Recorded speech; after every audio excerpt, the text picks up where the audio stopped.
আমি মূলত আজকে আলোচনা করব ওভারঅল তোমার সেকেন্ড টাইমের যাত্রা থেকে শুরু করে তোমার পরবর্তী যে জার্নিটা এটা কেমন হইতে পারে, তোমার থিঙ্কিং প্রসেসটা কেমন হওয়া উচিত এই মুহূর্তটাতে। মুদ্রা কথা ওভারঅল একটা আলোচনা হবে। তো প্রথম কথায় আসি, আমি যদি আমার নিজের কথা বলি, আমি নিজে একজন সেকেন্ড টাইমার। আমি নিজে তোমাদের অবস্থানে একসময় ছিলাম, তোমাদের মতো ফেইলিওর হয়ে বাসায় বসেছিলাম, নিজের কোনো পরিচয় ছিল না বলার মতো।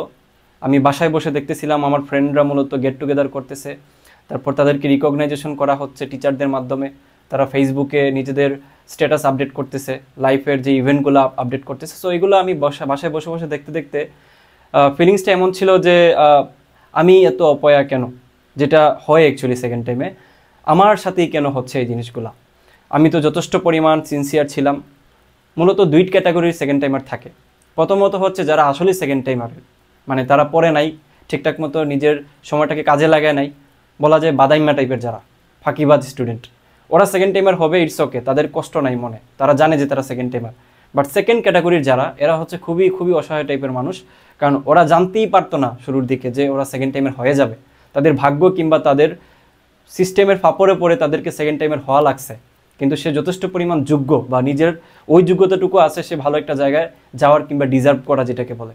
সো ওই ক্যাটাগরির মানুষজনের মধ্যে আমি পড়ে গেছিলাম। সেই কাহিনী আজকে বলবো না, কীভাবে সেকেন্ড টাইমার হয়েছি, ওইটা একটা স্ট্রাগলের কাহিনী অলরেডি আমার ইউটিউব চ্যানেলে আছে, এটা দেখে নিতে পারো চাইলে কেউ। বাট আমি আলোচনা করতেছি যে আমাকে এই মুহূর্তে দেখতে পাচ্ছ না, একটু স্বাস্থ্য ঠিক আছে মনে হচ্ছে, আলহামদুলিল্লাহ। তো আমার যদি শুরুর দিকে তুমি গত বছরের ক্লাসগুলো বা গত বছরের ভিডিওগুলো যদি দেখো, যখন সদ্য আমি শাহজালাল ইউনিভার্সিটিতে ইঞ্জিনিয়ারিং ফ্যাকাল্টিতে ভর্তি হয়েছি, তখন দেখবা যে আমি একদম চিকনা শুকনা পাতলা একজন মানুষ। কারণ এটা বলার উদ্দেশ্য হচ্ছে এটা যে অ্যাকচুয়ালি সেকেন্ড টাইম মানেই হচ্ছে তোমার এই ধরনের স্বাস্থ্যগত ব্যাপার অনেক বেশি হ্যাম্পার করে এই জায়গাটাতে। কেন, কিভাবে? প্রচুর পড়াশোনা, প্রচুর ডিপ্রেশন, প্রচুর ফ্রাস্ট্রেশন, নিজের সাথে জিহাদ, পরিবেশের সাথে, সোসাইটির সাথে, মানুষজনের সাথে, এমনকি আপন মানুষজনের সাথেও জিহাদ করতে হয় সেকেন্ড টাইম অবস্থায়। কথায় আছে না, যখন তুমি খারাপ সময় যাবে তখন ব্যাঙেও তোমাকে লাথি মারবে। তো এই অবস্থায় হচ্ছে এইটা, তুমি যে অবস্থায় আসো এখন, দেখবা যে তোমার আশেপাশে সবাই নেগেটিভ কথাবার্তা বলতেছে, সবাই নেগেটিভ মানুষজন। সো এই নেগেটিভিটি তোমাকে গ্রহণ করা, সেই জায়গাটা থেকে স্ট্রাগলের মাইন্ডসেট থেকে নিজেকে ওই জায়গাটাতে দাঁড়িয়ে থেকে টিকে থাকার লড়াই করা, এটা অনেক কঠিন একটা ব্যাপার। সো সেকেন্ড টাইম চাইলাম ঘুম থেকে ওইটা একদিন, ভাই স্বাস্থ্যের জন্য ঘুম থেকে ওইটা একদিন ভাবলাম প্রিপারেশন নিব, লাগা প্রিপারেশন, কয়েকদিন পড়লাম, ধাম করে কয়েকদিন পরে একদম কনফিডেন্ট হলো, পরে তুমি তোমার জায়গায়, বইয়ের জায়গায়, বুঝছো? তো এইভাবে করে হয় না, এই জন্য মাইন্ডসেটের দরকার, প্রপার মাইন্ডসেট। তো আমি তোমাকে ওই ক্ষেত্রে একটু হেল্প করতে পারবো এই মুহূর্তটাতে, যে কীভাবে মাইন্ডসেট তুমি গ্রো আপ করবা। প্রথমে জানা উচিত যে তোমার সেকেন্ড টাইম দেওয়া কেন উচিত, বুঝছো? কোয়েশ্চেনে আনসার দাও, আমার সাথে থাকো, দেখবা যে মাইন্ডসেট অটোমেটিক্যালি হয়ে যাচ্ছে, এবং এটা জরুরি প্রচুর, বুঝছো? সেকেন্ড টাইম কেন দিতে চাচ্ছ, সেকেন্ড টাইম দেওয়ার উদ্দেশ্যটা তোমাকে খুঁজে বের করতে হবে। আমি কয়েকটা উদ্দেশ্য বলি। যেমন আমার ক্ষেত্রে যেটা ছিল, আমার প্রথম ব্যাপার ছিল যে আমার আইডেন্টিটি মেক করতে হবে, মানে আমার পরিচয় ক্রিয়েট করতে হবে। সেকেন্ড কথা ছিল যে আমি হচ্ছে মিডিল ক্লাস ফ্যামিলি থেকে বিলং করি, আমার পুরা ফ্যামিলি আমার পেছনে যে টাকা পয়সা খরচ করছে ওইটা আমার উসুল করতে হবে। উসুল করতে হবে মানে হচ্ছে তোমার পরিচয় ক্রিয়েট করে ওইটা যে কারণে আমার জন্য করা হয়েছে ওইটার রিজন তৈরি করতে, বুঝতে পারছি? আর আমার বাসা হচ্ছে সিলেটে। সো সিলেটের মানুষজনের টেন্ডেন্সি হচ্ছে ইন্টারমিডিয়েট পাস করো, এসএসসি পাস করো, বাইরে দেশে চলে যাও, কামলা খাটো, ফ্যামিলির হাল ধরো, বুঝছো? তো ওই একটা সিচুয়েশন থেকে নিজেকে ধরে রাখা, সে জায়গাটা থেকে তোমার বিশ্ববিদ্যালয়ে আসার মতো একটা চ্যালেঞ্জ গ্রহণ করা, চিন্তা করা বলা যায়, এটা একটা বড় চ্যালেঞ্জ ছিল আমার জন্য। কারণ আমার 14 গোষ্ঠীর কেউ ইউনিভার্সিটিতে পড়ে নাই, বুঝছো? অনেক দূরের অনেক মানুষ পড়ছে, দূরের গোষ্ঠী যদি চিন্তা করি, দূরের গোষ্ঠীর কেউ পড়ছে যাদের সাথে আমাদের সরাসরি কোনো লিঙ্ক আপ নাই। সো সেই জায়গাটা থেকে পড়াশোনাটা ওভাররেটেড ধরা হয় ওই জায়গাটাতে, বুঝছো? তো এই হচ্ছে ব্যাপার। তো এই জায়গাটা থেকে আমাকে মুক্তির একটা পথ খুঁজতে হয়েছে। থার্ড পয়েন্ট হচ্ছে কি দেখো, থার্ড পয়েন্ট হচ্ছে আমার নিজের একটা ইনস্টিংক্ট আছে না, মানে মানুষের তো একটা জৈবিক চাহিদা থাকে, যদি আমি সোজা বাংলায় বলি। জৈবিক চাহিদা কি? তোমার খাবার খাওয়া লাগে খিদা লাগলে, তো মানসিকভাবে একটা চাহিদা থাকে, বুঝছো? মেন্টালি ইনস্টিংক্ট আছে একটা, ওইটার খাবার হচ্ছে আমার কোনো একটা জায়গায় নিজের পরিচয় তৈরি করা, বুঝছো? বারবারই বলতেছি আইডেন্টিটি। একজন মানুষ, একজন স্বতন্ত্র, একজন ইন্ডিভিজুয়াল মানুষ তোমাকে যেটা দিয়ে চিনবে, ওইটা ক্রিয়েট করাটা সবথেকে বেশি জরুরি, বুঝছো? সারা জীবন তোমাকে যেটা দিয়ে চিনবে, কোনো অন্যের পরিচয় না। তোমার বাপ অমুক ছিল, তোমার বাপ এই ছিল ওই ছিল, বাপ দিয়ে তোমাকে চিনবে না, তোমাকে দিয়ে তোমাকে চিনবে, বরং তোমার দ্বারা তোমার ফ্যামিলিকে চিনবে। এই একটা ব্যাপার স্যাপার ছিল আমার মধ্যে। এটা কয়েকটা ফ্যাক্টর বললাম যে আমার সেকেন্ড টাইমে দিয়ে ভালো করার কয়েকটা ফ্যাক্টর বললাম, এরকম হাজার হাজার ফ্যাক্টর আমার আছে। তোমারও এই ধরনের ফ্যাক্টর খুঁজে বের করতে হবে।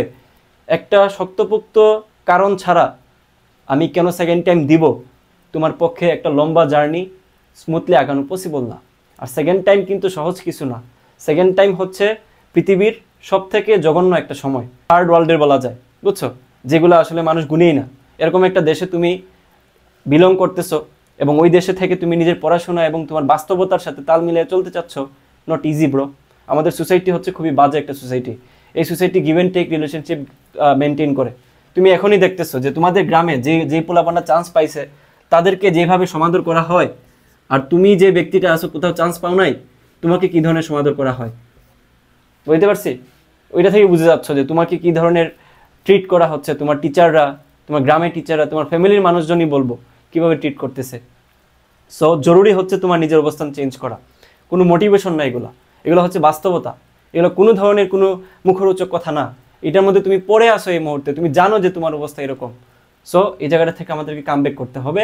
ফার্স্ট পয়েন্ট হচ্ছে আমি কেন সেকেন্ড টাইম দিব এটা খুঁজে বের করা, বুঝছো? সেকেন্ড পয়েন্ট হচ্ছে যে আমার সেকেন্ড টাইম দেওয়ার জন্য কি কি জিনিস এই মুহূর্তটাতে সেট করে নিতে হবে, বুঝছো? অনেকেই আছে, মানে অনেক আছে যাদের হচ্ছে ফ্যামিলিগত প্রবলেম, পারিবারিক প্রবলেম। ফ্যামিলিটাই পারিবারিকের সাথে সম্পর্ক, কারণ অনেক ছেলে আছে যাদের আসলে ফ্যামিলির মানে বোঝা টানতে হচ্ছে, সোজা বাংলায় বড় ছেলে ফ্যামিলিকে তার টানতে হচ্ছে, কিংবা কারোর উপর বাই ডিফল্ট দায়িত্ব পড়ে গেছে ফ্যামিলির। তো এই অবস্থানে থেকে এর থেকে ওর্স্ট সিচুয়েশন আছে, তারা আসলে কিভাবে মেনটেন করবে, এজন্য একটা প্রপার তোমার মাইন্ডসেট করে নেওয়া উচিত, বা একটা তোমার কিভাবে তোমার রোড ম্যাপ হবে ওইটা একটু আগে থেকে সেট করে নেওয়া উচিত। যেমন একটা উদাহরণ দেই, তোমার যদি টাকা পয়সার প্রবলেম থাকে যে ভাই আমি সেকেন্ড টাইমে কোথাও ভর্তি হইতে পারবো না, কিংবা আমি কোনো বই টই কিনতে পারবো না, অথবা আমার যেই সেকেন্ড টাইমে পড়ার জন্য একটা মেসে উঠতে হবে, কিংবা কোথাও যায় আমাকে ওটার প্রিপারেশন নিতে হবে, ওইটার জন্য যে ইফোর্টটুকু, টাকা পয়সার কথা বলতেছি, ওইটা আমি কীভাবে পাবো না পাবো, এটা যদি আগে থেকে সেট করা না থাকে, তাহলে তুমি সেকেন্ড টাইমে যায় তুমি আসলে ওই পড়াশোনার যে একটা চিন্তা, ওইটা থেকে তোমার চিন্তা হয়ে দাঁড়াবে যে আমি কীভাবে চলবো। তো এইভাবে যদি তোমার সিচুয়েশন থাকে, তাহলে তুমি কখনোই সেকেন্ড টাইমে পড়াশোনার মধ্যে 100% ফোকাসড হইতে পারবা না। দ্যাটস ওয়াই তোমার হচ্ছে একটা রোড ম্যাপ করে নেওয়া উচিত। কিভাবে? আগে থেকেই তুমি সেট করে নাও যে আমার যদি টাকা পয়সার প্রবলেম থাকে আমি কি করতে পারি এই মুহূর্তটাতে, ফ্যামিলিতে এই প্রবলেম আছে, ওকে আমি কীভাবে সলভ আউট করতে পারি। এই ধরনের জিনিস আগে থেকেই ঠিক করে নিতে হবে। অনেকের আছে প্রেম কাহিনী, গার্লফ্রেন্ডের সাথে ঝামেলার কারণে পড়াশোনা হয় না, অনেকের হচ্ছে পড়াশোনার বাদ দিয়ে ধুমায়া হচ্ছে চিত হয়ে পড়ে থাকে, অনেকে খারাপ নেশাপানি করে। তো তাদের ক্ষেত্রে যেটা তোমরা এখন থেকেই ঠিক করে নাও যে তুমি কি করবা, তুমি কি আসলে ওই মেয়ের পেছনে দৌড়াবা, নাকি তুমি এই মুহূর্তে তোমার ক্যারিয়ারের পেছনে দৌড়াবা। কারণ মেয়ে তুমি পাবা পরে, একটা মেয়ে হারাইলে একটা মেয়ে পাবা। সোজা বাংলায় আমি সত্য কথা তিতা লাগলেও বলতে হবে, কিন্তু তোমার ক্যারিয়ার যদি এই মুহূর্তে একবার ডাউনে যায়, ওইটা তুলতে তোমাকে অনেক কষ্ট করতে হবে। আদৌ উঠবে কিনা এটার কোনো সম্ভাবনা নাই, বিকজ এটা হচ্ছে বাংলাদেশ। তোমাকে কেউ আইসা জোর করে উপরে উঠাইতে পারবে না, তোমার নিজেকেই উঠতে হবে, এবং তুমি নিজে উঠতে গেলে তোমাকে একটা টাইনা নিচে নামাবে অনেকে। সো এই জায়গাটাতে তোমার ডেফিনেটলি বাস্তবিক হইতে হবে। যেই ধরনের অবস্টেকল আছে পড়াশোনার জন্য বাধা হয়ে আছে ওগুলো আগে থেকে রোডম্যাপ করে হাঁটাইতে হবে। যেভাবেই হোক তুমি তোমার নিজের সিচুয়েশন, নিজের পরিস্থিতিকে হ্যান্ডেল করে ওইটাকে তোমার সরাইতে হবে। তারপর হচ্ছে পড়াশোনায় ফোকাস থাকতে হবে। মুদ্রা কথা, তুমি যাই করো না কেন 100% তোমার পড়াশোনায় হচ্ছে ফোকাস থাকা লাগবে, যাই করো, বুঝছো? তো মাইন্ডসেটের কথা কি বুঝাইতে পারছি কীভাবে তোমার মাইন্ডসেট থাকবে? কারণ এটা একদিন দুদিনের জার্নি না। তো তুমি তো এমন না যে তুমি 1 মাস পড়লাম, পরে মনে হয় পরীক্ষা দিলাম চান্স পেয়ে গেলাম, ব্যাপারটা তো এমন না। কমপক্ষে তোমার 5-6 মাস তো আছে হাতে। এই 5-6 মাস তুমি আসলে কীভাবে পড়তে হবে তো শুরুতেই বললাম। আমি চিকনা হয়ে গেছিলাম, এই যে একদম শুকনা পাতলা লাঠির মতো ছিলাম। কীভাবে ছিলাম? বিকজ পড়াশোনা করতে করতে নিজের হার্ডওয়ার্কিং লেভেল এমন পর্যায়ে ছিল। আমি সিলেট ইঞ্জিনিয়ারিং কলেজে ছিলাম, বুঝছো? তো আমি তখন টিউশন পড়াইতাম, যেহেতু ফ্যামিলির বড় ছেলে। দ্বিতীয়ত হচ্ছে আমার একাডেমিকটাকেও একটু প্রাধান্য দিতে হয়েছিল, আমি সিভিল ইঞ্জিনিয়ারিংয়ে ছিলাম। থার্ড হচ্ছে আমি বিভিন্ন সোশ্যাল যেই কমিউনিটি ওইগুলোতেও ছিলাম, ক্লাব, তারপর হচ্ছে তোমার বিভিন্ন ফ্লোর নামাইতে হইতো, বিভিন্ন জায়গায় কাজ করতে হইতো ভলান্টিয়ার হিসাবে। তো আমি সবই করতাম। তো দেখা যেত যে আমার সবগুলো জিনিস সামাল দিয়ে রাত হচ্ছে 12টা হয়ে যেত। পরবর্তী সময়ে আমি রাত 12টা থেকে শুরু করে সকাল 6টা পর্যন্ত আমি টানা পড়তাম। এত পরিশ্রম করার পরেও আমি তোমার পড়াশোনাটাতে নিজের ফোকাস নিয়ে আসতে পারছি, জাস্ট বিকজ আমার কনফিডেন্ট ছিল। আমার মাথার মধ্যে এটা ছিল যে আমি আমার যোগ্যতার জায়গা যেতে হবে, আমার যাতে যেটা সুইট করে, আমি যেই জায়গায় যাওয়ার যোগ্যতা আছে আমার সেই জায়গাটাতে ওন করতে হবে। Let's try for second time, বুঝছো? সেকেন্ড টাইমে আমার যেই মানে মাইন্ডসেটটা ওইটা বললাম তোমাকে, তুমি তোমার মাইন্ডসেটটা তৈরি করে নাও কীভাবে নিবা, ইটস আপ টু ইউ। আমি কয়েকটা ফ্যাক্টর বলে দিলাম তোমাকে। আর যদি হেল্পিংয়ের কথা বলো, সেকেন্ড টাইম সাস্ট নিয়ে এই মুহূর্তে আমি তোমাকে ইনশিওর করতে পারি, আমার থেকে ভালো গাইডলাইন কোথাও পাবা না, কারণ আমি নিজে এটা নিয়ে কাজ করছি। যারা অভিজ্ঞতা আছে এগুলো নিয়ে তারাই তো ভালো করবে, তাই না? সো তুমি চোখ বন্ধ করে এই প্ল্যাটফর্মের উপরে বিশ্বাস রাখতে পারো। তুমি একটু দেখো আমাদের এখান থেকে সাস্টের জন্য যারা প্রিপারেশন নিয়েছিল গত বছর, সাস্ট ডিমার্স যে কোর্সটা ছিল খুবই ফেমাস কোর্স, যেখানে প্রায় 1500-এর উপরে স্টুডেন্ট ভর্তি ছিল, যার মধ্যে প্রায় 161 জন হচ্ছে তোমার সাস্টের টপ কোর্সে। সো তুমি নিশ্চয়ই এই জায়গাটাতে তোমার নিজের স্বপ্ন পূরণ করার জন্য ভালো একটা ফিডব্যাক, ভালো একটা গাইডলাইনের মধ্যে থাকতে পারবা। বাট এই মুহূর্তে তো তোমার কাজ হচ্ছে নিজের মাইন্ডসেটটা তৈরি করা। আমরা শীঘ্রই প্ল্যান নামাচ্ছি, শীঘ্রই আমরা অনেক বড় করে জিনিসটা নিয়ে কাজ করতে চাচ্ছি। আমরা মানুষজন মিলাচ্ছি, টিচার প্যানেল তৈরি করতেছি, আমাদের সবগুলো কাজ আস্তে আস্তে হচ্ছে, অনেকগুলো প্রসেসের মধ্যে দিয়ে তো শুরু করতে হয়, তাই না? তো আমাদের এই যে বোর্ড চেঞ্জ করতেছি, আমরা স্মার্ট বোর্ড নিয়ে আসতেছি ইনশাল্লাহ। সো আমাদের যে একটা গ্রুপ আছে দেখো, জাহিদ মেথড, এই গ্রুপটাতে যুক্ত হয়ে যায় যারাই সেকেন্ড টাইম দিতে চাচ্ছ। সেটা হইতে পারে তোমার সাস্টের জন্য যে কোনো জায়গায়, জিএসটির জন্য হইতে পারে। সো আশা করি তোমাদের এই ব্যাপারগুলো আমি একটু হলে বুঝাইতে পারছি। সো তোমাদের সাথে আরও সামনে অনেক কথাবার্তা হবে তোমাদের সেকেন্ড টাইম জার্নিতে।